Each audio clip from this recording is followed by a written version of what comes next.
I stand out here in the wonders of the unknown at Hadley, I try to realize there's a fundamental truth to our nature. Man must explore. And this is exploration at its greatest.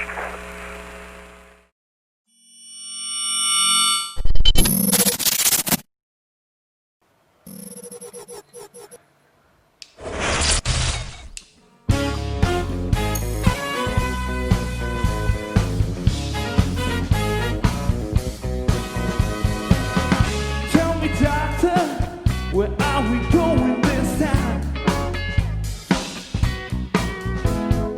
Is this the 50s or 1999? All I wanted to do was play my guitar and sing. Take me away, I don't mind, but you better promise me I'll be back in time. Gotta be back in time.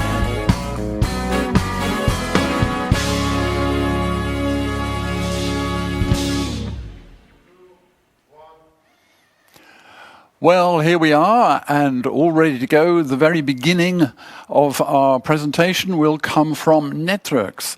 It's Dave Matthews, who hopefully will be joining me very soon. I can't see him on the screen at this moment. Dave, can you hear me? I can hear you, Chris, and I can see you. Hiya. Thank goodness for that. Welcome to Risk 2020. Really exciting beginning. And the music was sort of kind of unusual there. I'm wondering, is there a theme going on here? Yeah, definitely. Anyone who's picked it up and picked up perhaps the outfit will pick up that we're talking about Back to the Future here. And sort of the first thing I was thinking was, why did Back to the Future only jump to the year 2015? And now we're here. Now we're a bit beyond that. I think the reason they only stopped at 2015 was because no one would believe how crazy the world actually gets by the year 2020. I mean, now we've got masks, we've got Zoom calls, we've got a guy who looks like Biff Tannen living in the White House. Well, I'm not going to go there. I want to make this show political, please. So you are obviously, I hear see the music you've got. I'll get my words right in a minute. I see the clothing you're wearing. I get the idea. If you are Marty, where's Doc? Oh, he's still back in 1855.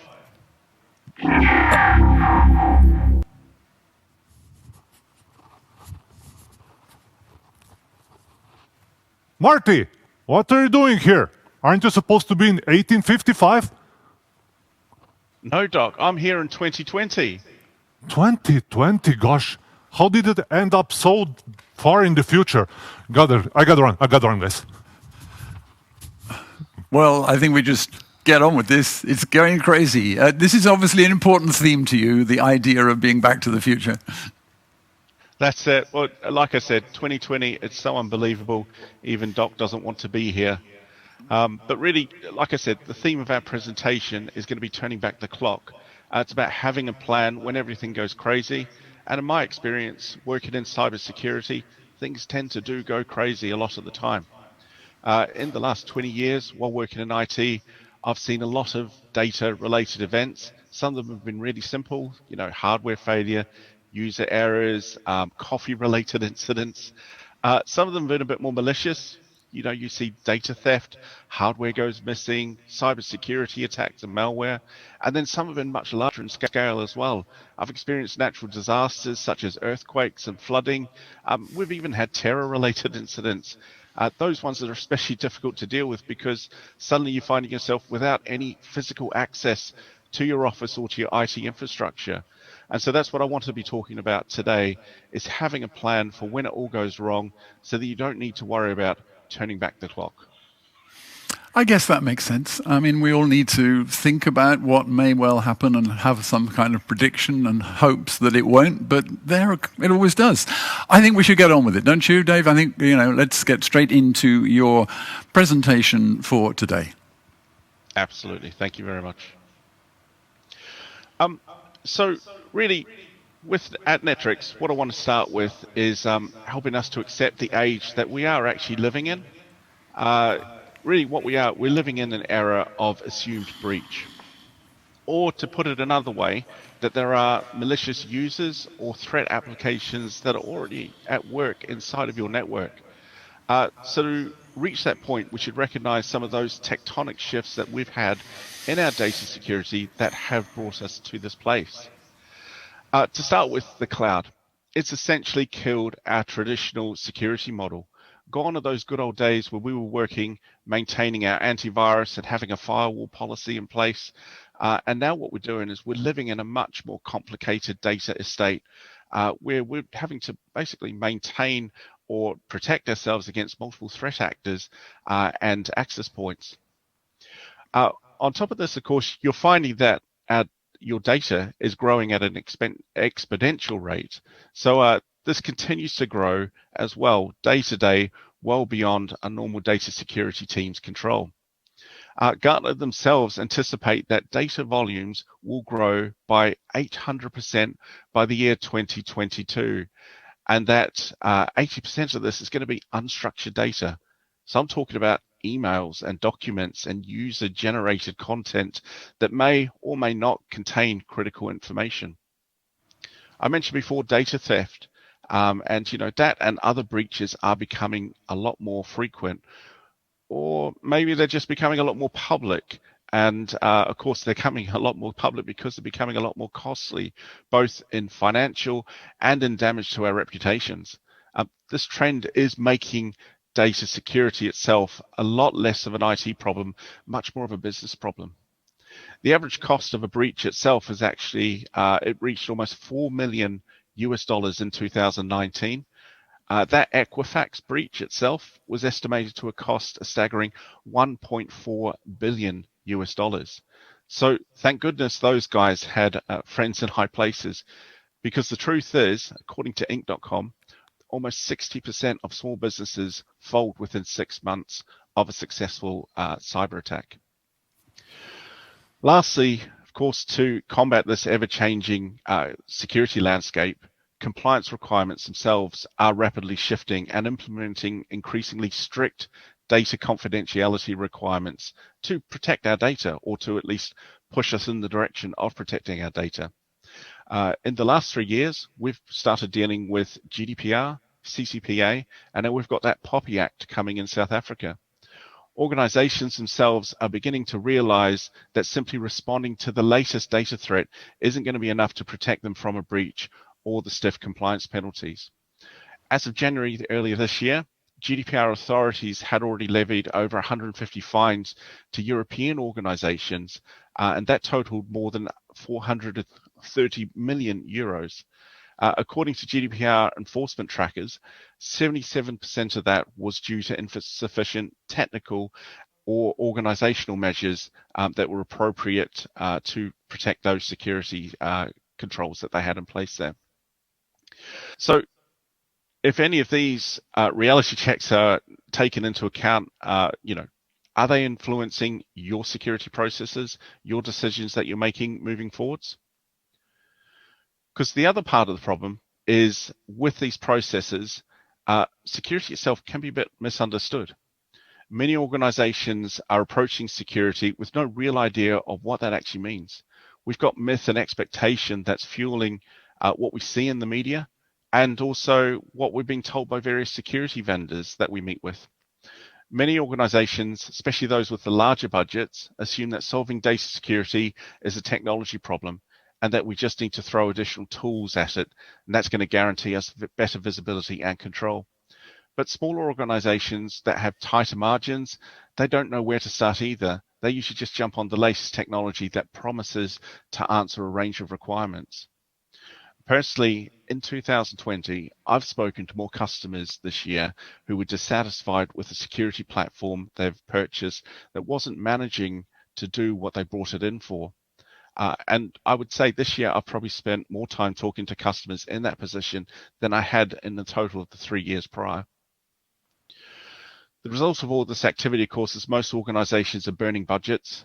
They're got patchwork of fragmented security tools and consoles that end up delivering no real clear return on their investment. And this proliferation of tools and controls can also lead to alert fatigue. This ends up with our SecOps teams themselves creating security gaps just through not being able to deal with everything that's been thrown in front of them. This complexity itself is seen as one of the top barriers to maintaining a healthy security posture. And IDC themselves actually say 44% of organizations rated complexity as one of those top barriers. So let's go back to the future, or actually no, let's go back to the past, to a point in time when I was working in IT security for an individual organization. We're actually jumping back to the year 2006, London, and I was working for a security firm, and we had a couple of events there that I just want to highlight for you. The first security incident involved an IT administrator. This was in an organization that was very much built on structure. So many of the structures that we had in place around securities, around data access, around controls, also went into other aspects of that organization as well. One of them included pay reviews. Now, what we knew was around the second quarter of the year, we would all receive pay reviews, little bonuses, incentives would all kick in and things would turn up there.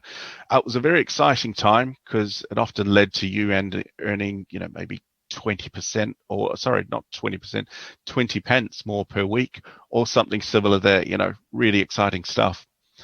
One of our IT administrators, he couldn't contain his excitement and he actually let his curiosity get the better of him. He decided to go hunting through some of the documents within the organization to see if he could find out what was coming.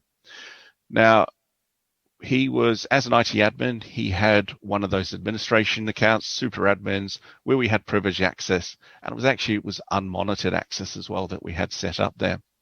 So it wasn't very difficult for him to find the data he was looking for. He just looked at the CFO's personal folder. He did a search in Windows Explorer and found a document that was related to salary reviews. Now, the CFO himself wasn't a fool. He'd password protected, but we're talking Excel 2003. So it was easily cracked downloading tools from the internet.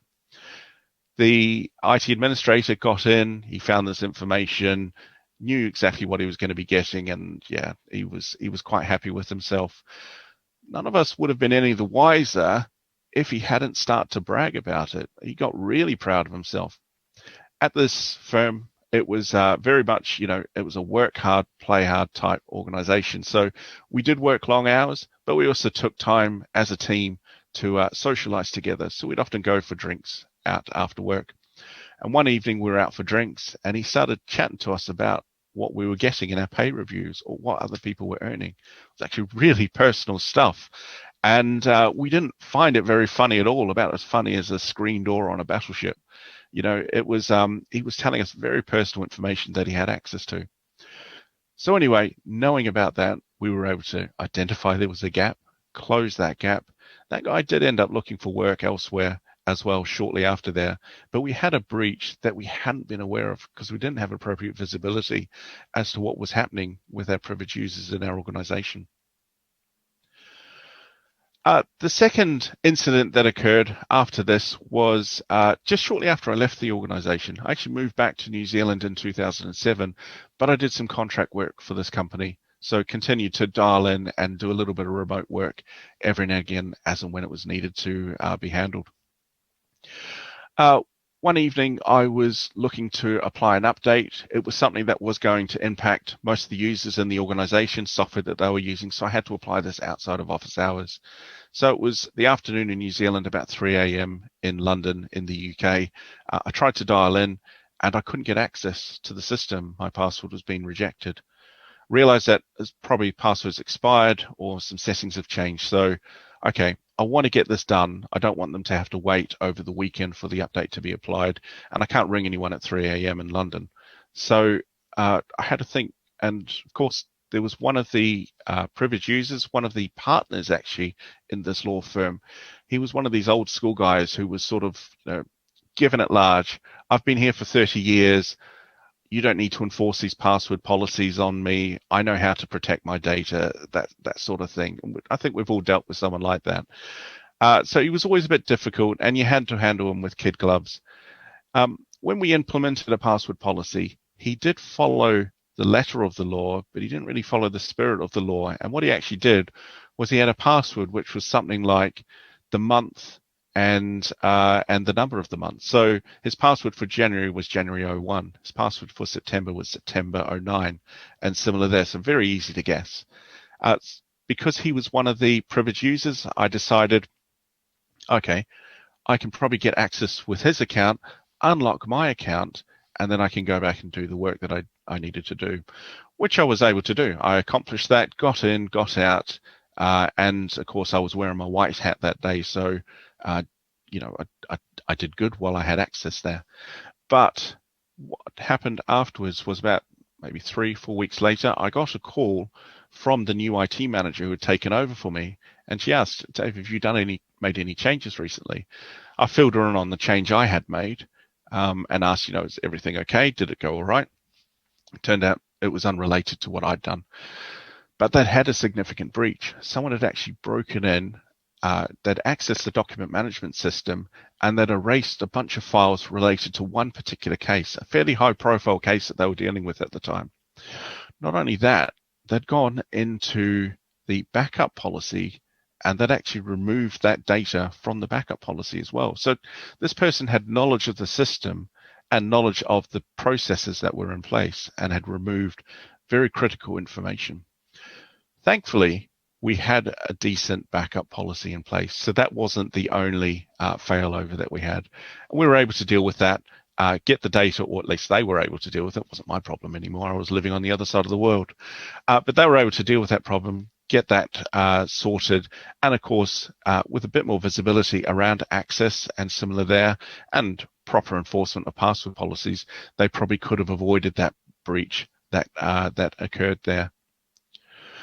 So really just talking about those incidents and talking about those mistakes, what we can do is hang on, what's this? Okay, this is interesting. I've just had appear on my desk here what looks like a telegram from 1885. Let's have a look. Oh, it's from the doc. Okay. This doesn't mean much to me, but maybe this means something to our attendees. Perhaps it's a clue from a game of some sort or something similar. Anyway, I'm sharing with you a telegram with the letter A. Let's carry on, shall we? So as I was saying, we want to learn from the mistakes of others. What could the company have done a bit differently? At a service level, it was a matter of setting appropriate rights and access and enforcing a secure password policy. But the real underlying problem is that they'd ignored fundamental security practices. Let's see which practices they could have implemented and followed. The first is assessing and mitigating your IT risks. So in order to secure your data, you first need to clean house. You need to do this by analyzing and measuring the security risks related to the IT systems that are storing your sensitive and business critical information. In particular, you should be reviewing user accounts, your directory structures, and identifying any that are not in use. Disable or delete them before they can be misused by a rogue admin or by a malicious attacker. You should also check whether there are any user accounts whose passwords are not adhering to password policies. Sounds like it's very obvious, but password expiry and complexity are a given. In addition, you should be checking things like password not required attributes in your Active Directory. You'll be shocked to find the number of clients that I help identify accounts where a password isn't even required. And I should note that this is a common misconception for user accounts when you're using a third-party application to import users or manage them. And we all know that weak password enforcement increases your risk to deliberate brute force attacks, or even the scenario above where I was able to guess an executive password, or it could simply be the case of a user doesn't like passwords, doesn't like having to remember multiple passwords, so they end up reusing passwords across different platforms and systems. I certainly know many of my elderly companions who perhaps are reusing passwords where they can get away with it because it's much easier that way. In addition, you should make sure you regularly scan your environment for any potential harmful files. And also that anything that might show up on your storage, such as executables, installers, and scripts. In a post-COVID lockdown world, there has been a surprisingly high number or high amount of shadow IT creep with unauthorized applications turning up on remote access servers. The objective here, of course, is to lock down and eliminate disarray, keep your IT exposure to the necessary minimum with no unclear entities or loose configurations. The second step is knowing your data. Now, data is one of our most valuable assets, so it's often also spread across multiple systems and applications. We need to look very closely at the corners of our environment, both on-premise and in the cloud. And remember that sensitive data isn't just that CFO's spreadsheets.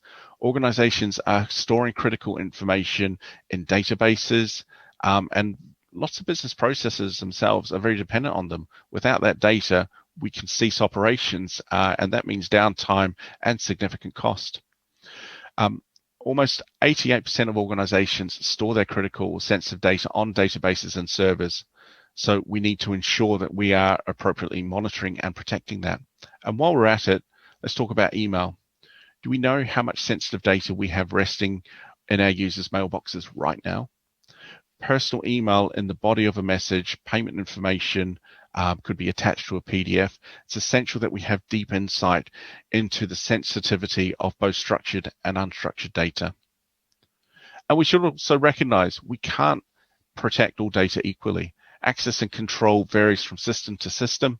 So thankfully, if you know the specific types of sensitive content and where it's stored, then you can focus on the valuable data and you can focus on the controls that you have available around that data as well. These might be controls and applications that you already have in-house, or you've now identified a risk. So we need to go ahead and close those gaps to protect that data.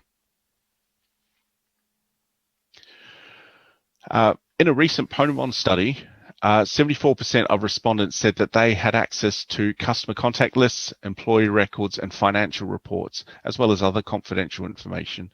So to prevent unauthorized access to your data, you need to regularly perform entitlement reviews of that data and of those controls. In particular, you should determine the level each user has, or each level of access each user has to that data. And establish and maintain a least privilege access model, ensuring that each person only has access to the data that's appropriate to their role and their requirement. This limits the damage that a user can do either deliberately or by accident, and it also limits the reach of malware or what an attacker can get access to when they get control of a user account. And of course, disabling accounts of departing employees as soon as a person leaves, or if the person is leaving with immediate effect, you should be disabling that account while that person's in the meeting. It doesn't sound very nice, but that's the truth of what data security requires. You'll find that any users that are perhaps still active or re-enabled, find out why they are, and then fix the underlying process that leads them to them being disabled. I know a lot of IT departments, in fact, all of them are usually involved in the onboarding of new users, but how many of us are actually involved in the offboarding process as well when a user leaves the organization? And we're not just talking about our regular employees and users. What about contractors? What about projects and similar there? Temporary accounts, are they being set up with password expirations so that if they're overlooked, at least that password will expire, that access will be revoked automatically by just the most basic process. And then prepare for an incident. Remember when I said earlier that we live in an assumed breach era? It's not really a matter of if, it's a matter of when you experience a cybersecurity incident. Of course, every organization is storing data in a secure location or a secure method, but what happens if you still suffer a breach, or if you suffer an incident like I mentioned earlier today about having an incident where you can't even get access to the infrastructure itself. Rapidly responding to an incident when it's detected and when it occurs can mean the difference between quick containment or a much worse day for us. And probably just to give you a very quick understanding of that, one security incident I once had to respond to was after a significant earthquake. So we had limited access to hardware, to offices, and similar there for many organizations. And this particular story sticks in my mind because it was a small company working in retail. They were in an area that was badly affected, so we had limited access to their office. We went in, we grabbed the servers, we grabbed the backup tapes, and we came out. That was escorted by the Army and by the Civil Defense because we had very limited access at the time. So we grabbed everything we thought we needed, took this out, and then we went through to restore the data. Turned out the hardware, the server hardware itself, had been damaged in flooding caused by the earthquake. But in responding, we were using the backup tapes to restore data. What we found was actually they had no valid backups. They'd been for months on end just replacing the tapes. No one was testing restores, a very basic requirement. They were just assuming when the tape's ejected on a Monday morning, it means the weekly backups has completed successfully. But what it turned out was they had months and months of data that was missing, that they lost, and it did cause them a lot of downtime. Thankfully, they didn't close like so many businesses had to in the wake of that incident, but they had a lot of cost and extra time and effort involved. And then we just need to keep an eye on what's going on within our organization. We need to identify, now we've cleaned up our security, we now know what's normal, so now we can highlight what's abnormal. And we look for examples such as user activity spikes, unusual activities, access from outside office hours. Maybe we look at those impossible login events that Azure are providing us with now. So we can look at, where are users coming in from?